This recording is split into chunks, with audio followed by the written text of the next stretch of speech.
It is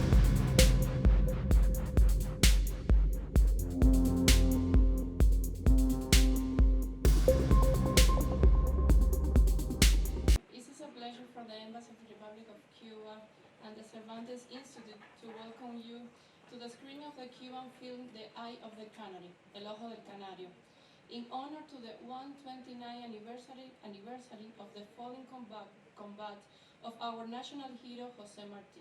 Thank you, all of you, for your presence. This film is part of the Cuban film series that will be screening every Tuesday here at the Cervantes till June 13. So, before enjoying the film, I would like to invite the director of the Cervantes Institute, Dr. Oscar Pujol, to take the floor, please.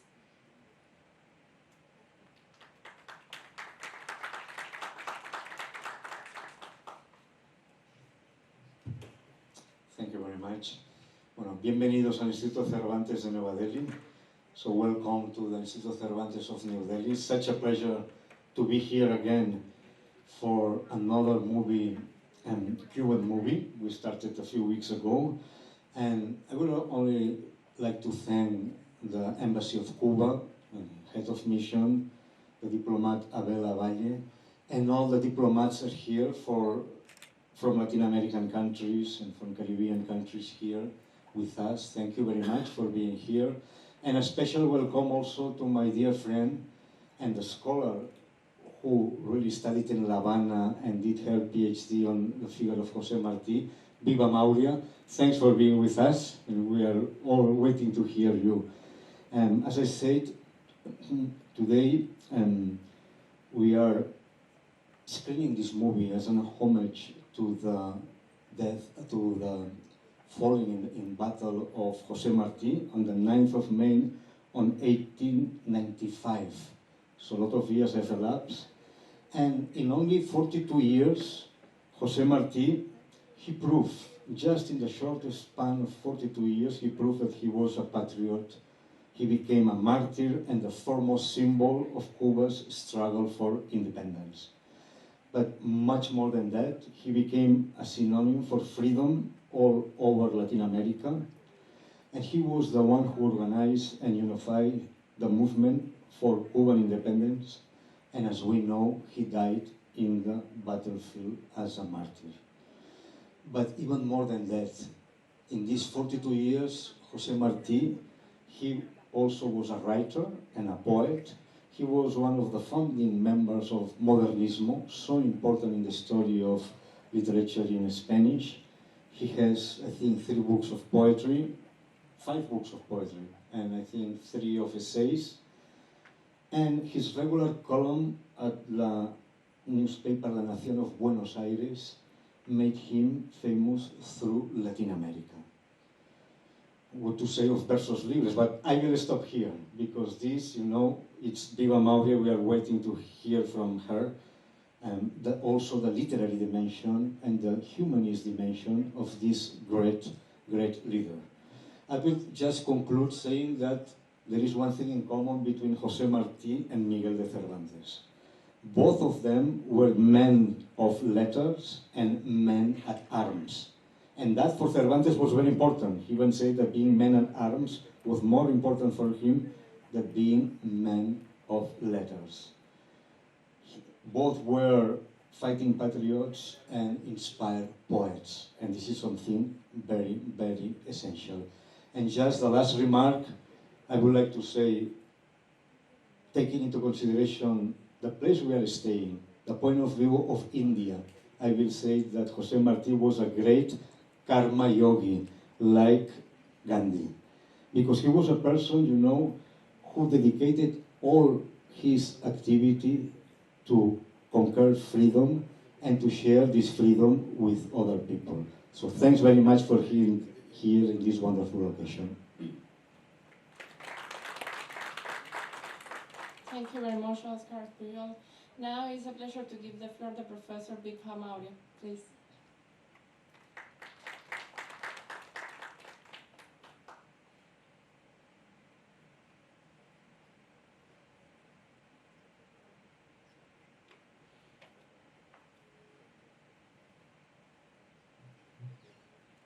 Okay. Thanks to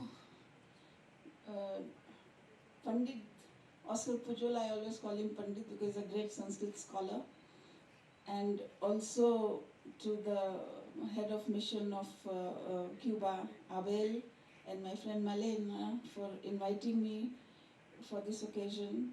Yes, I have the great pleasure of having studied in Havana, and I also want to sort of greet all the embassy representatives, the head of states and excellencies. It's indeed an honor here to be present here today to speak on José Martí, my ideal and ideal of many, many people in the world. As just now Dr. Oscar Pujol said, Martí was a universal personality. He was a liberator, first of all. We call him the liberator of Cuba and Latin America. He was also a politician because of being a liberator, but he was a philosopher. He was a guide. He was a poet. He was a writer. He was a journalist. And for me, the most important thing which I found in Martí was that he was a great visionary. The one who foresaw what was going to come after centuries. And he, from the day one in 1889, by writing his essay, Nuestra América or America, he warned. And we know that his verses, the simple verses, the versos sencillos start by saying that today I'm writing this in great agony. And because he knew that if we don't stop, and if Cuba is not liberated and become independent, which is almost like a frontier between the neighbor, powerful imperial neighbor of North America, he will almost trouble. He said that con el gigante de siete leguas, that's how our America essay starts, over Latin America, because they had already declared that Latin America is our backyard. So this was something which he foresaw, and we are seeing today. All what he had warned is happening. No? The entire blockade of Cuba, the entire situation in Latin America for many centuries in the 20th, for years in the 20th century, all these things which Martí had foreseen, and he had warned the people of America. So that's why I think that he is not only a visionary, he is a guide also. Through all his writings, all his works are collected in 27 volumes. And I'm very proud that I own all these 27 volumes at home. 27 volumes, I think each page of this volume is something for us to learn from. He has written, he was a correspondent. You know, you will see all these things, that's why I don't want to advance the information which you will get from the film, but he was imprisoned at a very early age. Then he was kept in the Cuban prison with, shackles, with like the slaves were kept with the iron shackles, and he stayed there but with some kind of,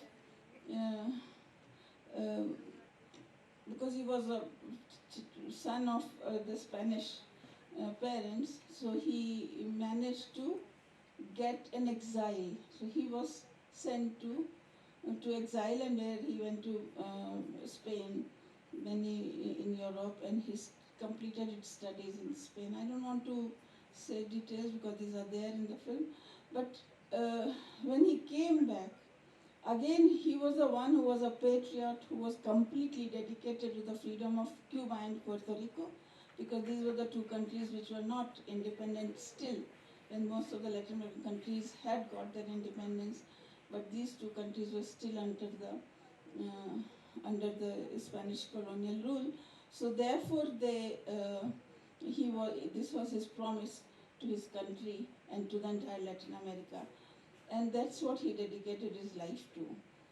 So once he returned, he again got caught in the activity of for the independence, and then he was again exiled.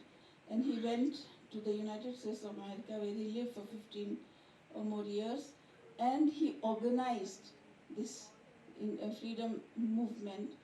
He knew most of the people who could come and help in the Cuban independence, and Maximo Gomez, who was a Dominican general from the Dominican Republic, he was the one who was the general of his army. And he was a poet, he was a writer, he was a philosopher, but he also took arms, as just now Oscar said. And of course, in the first battle, he was killed, and he what we call the martyr. And tomorrow is the Martyrs' Day, what we call in India, and the day a great hero of the country has laid his life. That day is called the Martyrs' Day. So for us, tomorrow, the 19th of May, is going to be the Martyrs' Day. And after that, of course, Cuba called him the apostle. Not Cuba, all the entire world, perhaps, whoever knows him, calls him the apostle, the national hero, of what we call the father of the nation. And he was the one who, in between, of course, also was writing, his creative writing. Even at the age of 10, I think he wrote a poem of 10th of October, dedicated to 10 years war, long wars that Cuban people had fought. 10th of October is one poem of his. But then we know the poems which we know most, and we all sing it even here. You know that Guantanamera, the song which we sing, they are all sung with all the poems which are sung in that song are poems of Martí. Yo soy un hombre sincero de donde crece la palma, y antes de morir me quiero echar mis versos del alma. This is the poem, the first poem which we sing with Guantanamera. So these poems, there are more than 350 poems which are in this volume of what he called the versos sencillos. And he himself had made the list that how it should go and it should be published. So these versos sencillos, the simple verses, are the ones which are mostly everybody in Cuba, everybody knows it. Then he wrote versos libres, which is what, that's where he is considered a modernist. I would rather call him a precursor of modernists, because he is the one who is, even his prose writing. I mean, I have done a lot of translation of Martí's things, and I always find it quite tough, quite difficult, without losing his tone, tenure, his style, how to put it in. I generally translate into Hindi. So these are the things which, this Baroque style. And in versos libres is something that you see in versos libres, because of free verses which are called. Some are very long verses.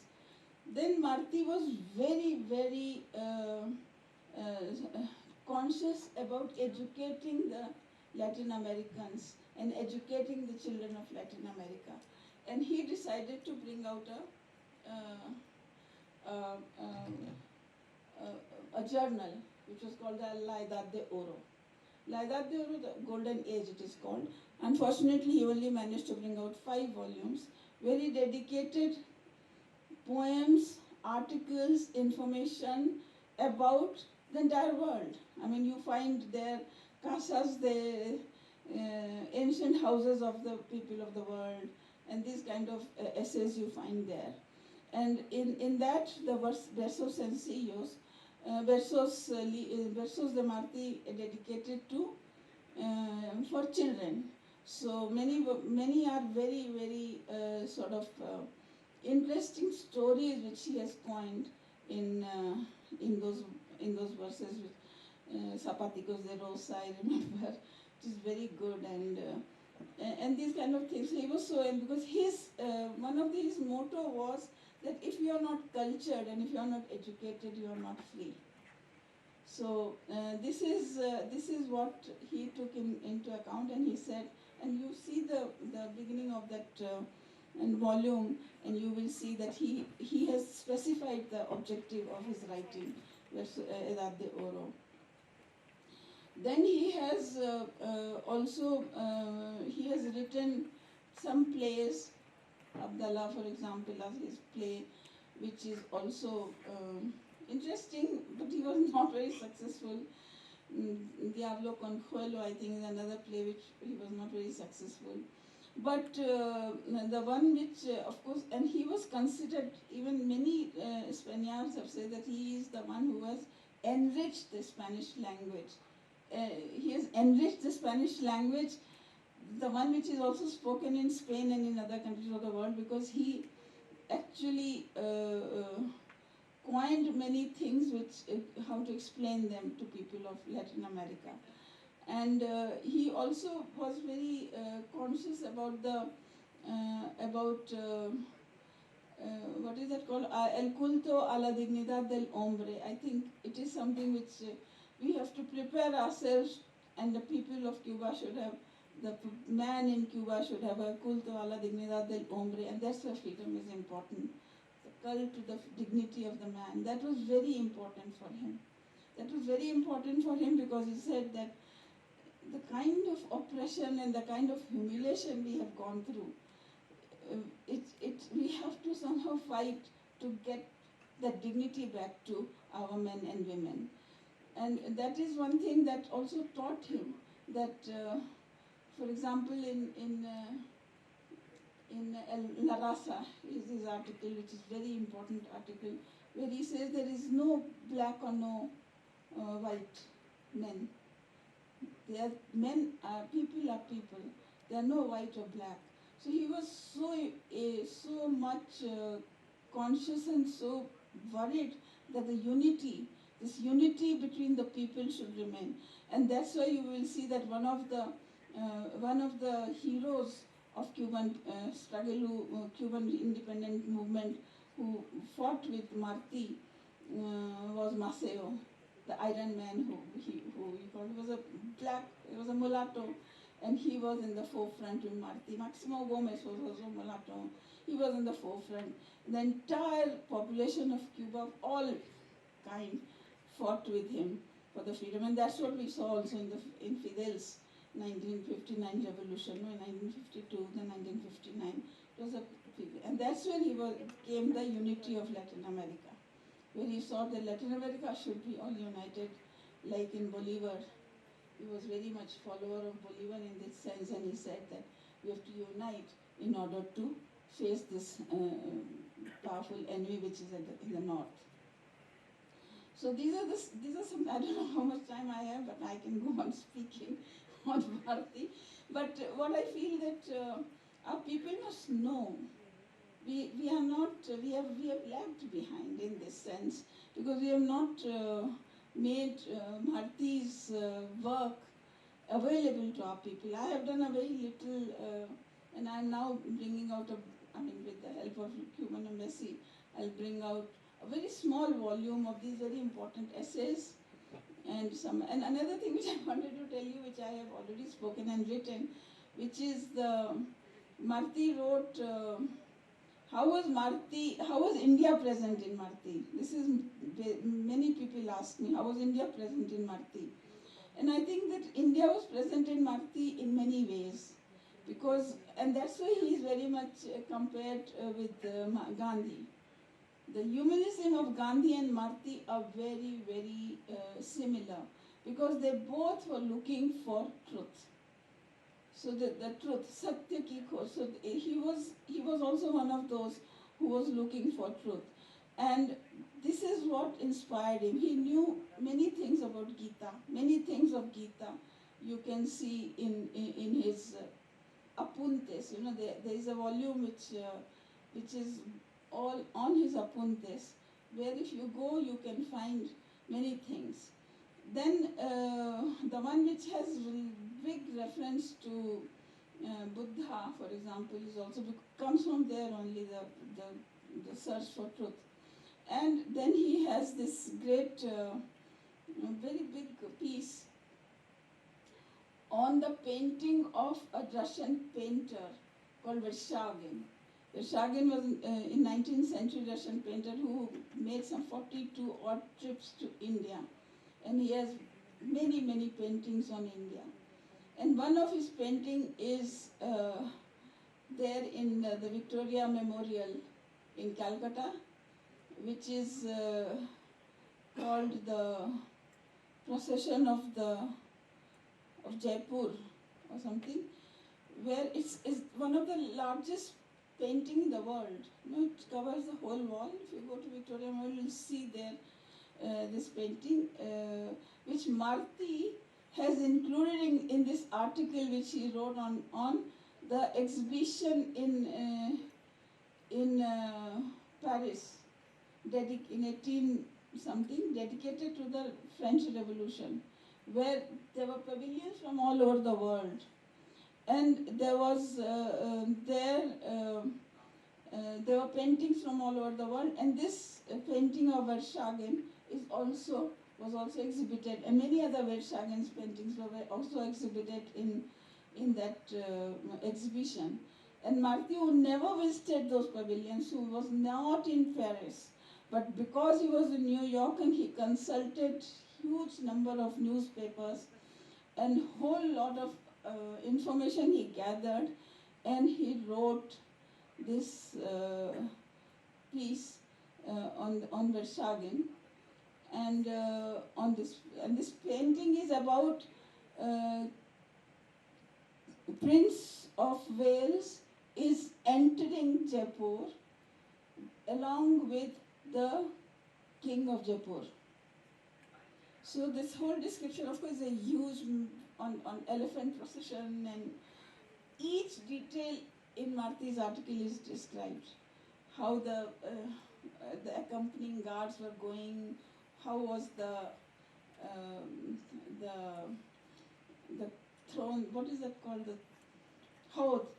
Haud, and how was, and the most important part which I highlighted in my article is that one line which Martí says, and this king of Prince of Jaipur is not understanding that he, along with the Prince of Wales, is leading the procession, the funeral procession of India.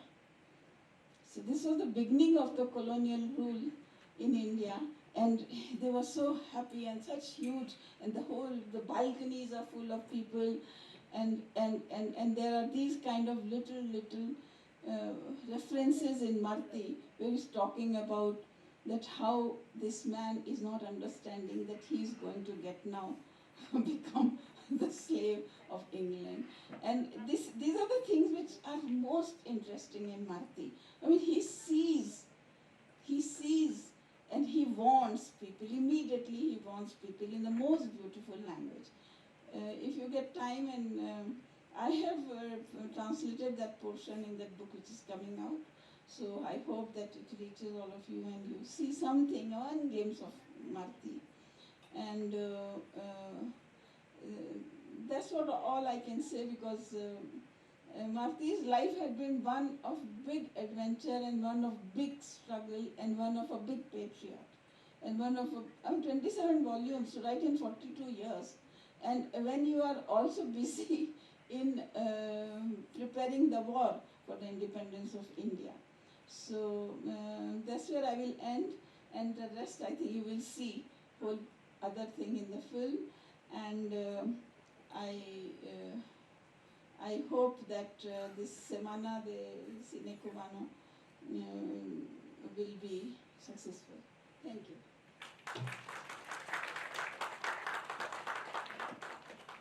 Thank you very much, dear Bilpa. Now I would like to invite the Charge d'Affaires of the Embassy of the Republic of Cuba, Abela Valle de España, to take the floor, please.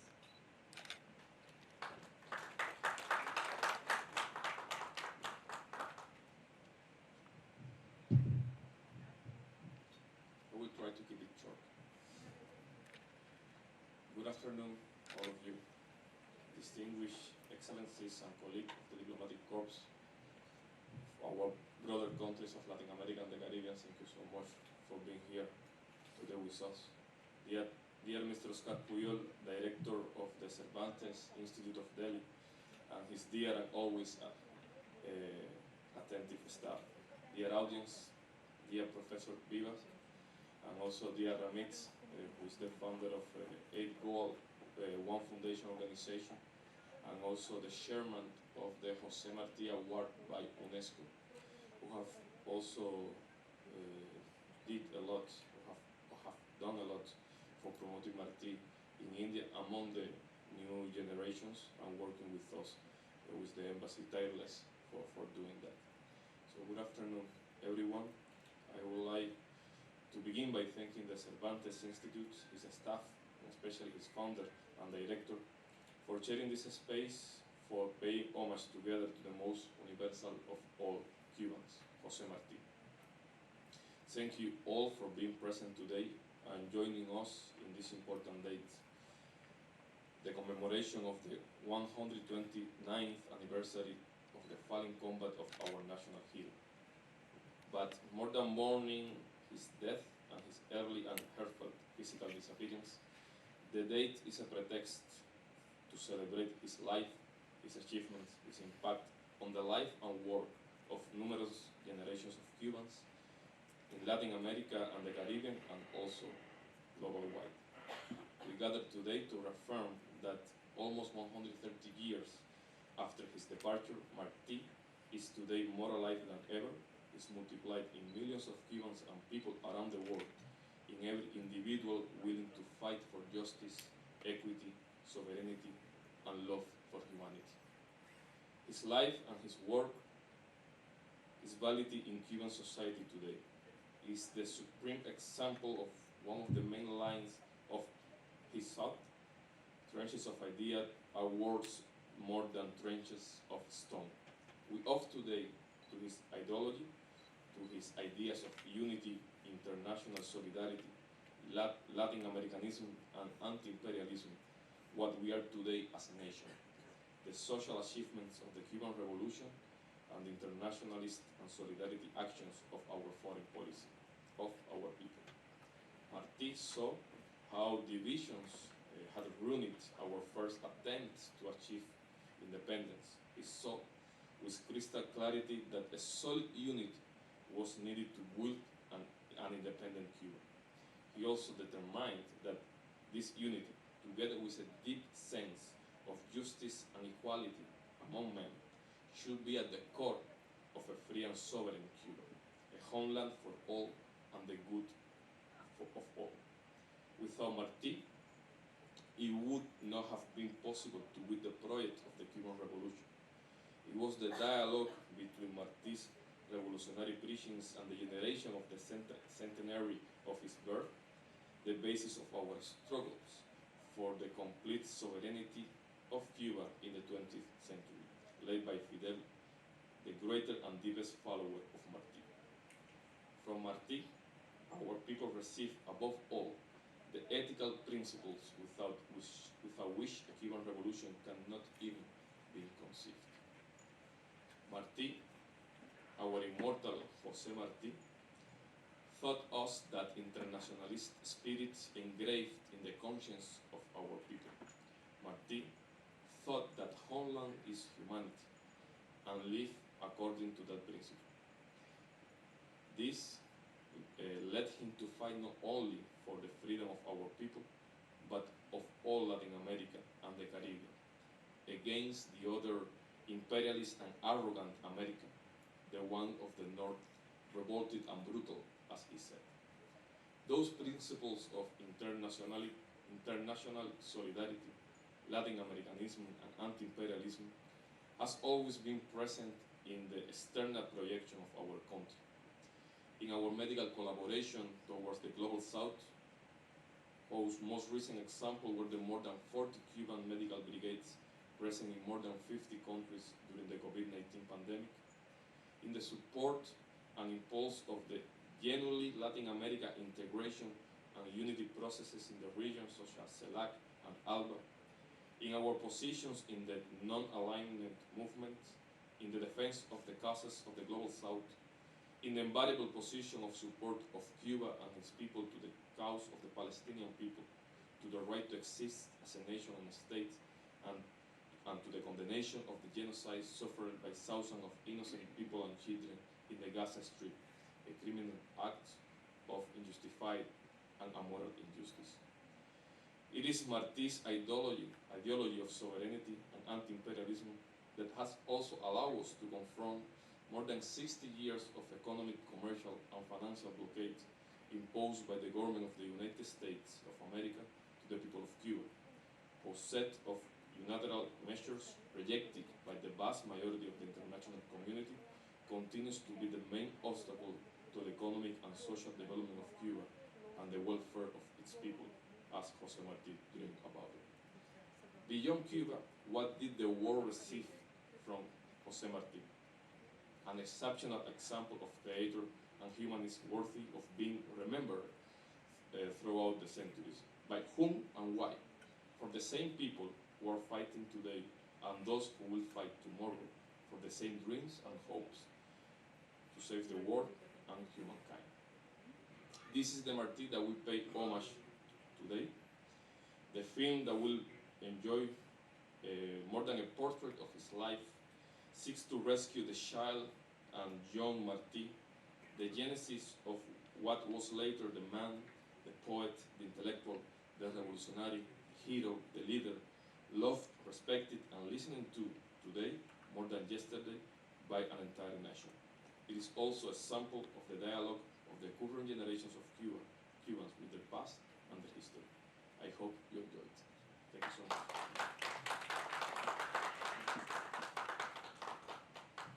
Thank you very much. Now we would like to invite to enjoy the film El Ojo del Canario, The Eye of the Canary, a production of the year 2010 by the Cuban director Fernando Perez. The film recreates passages of the José Martí life in which he learned to love, understand, and fight for his homeland. Thank you very much again for your presence, and please enjoy the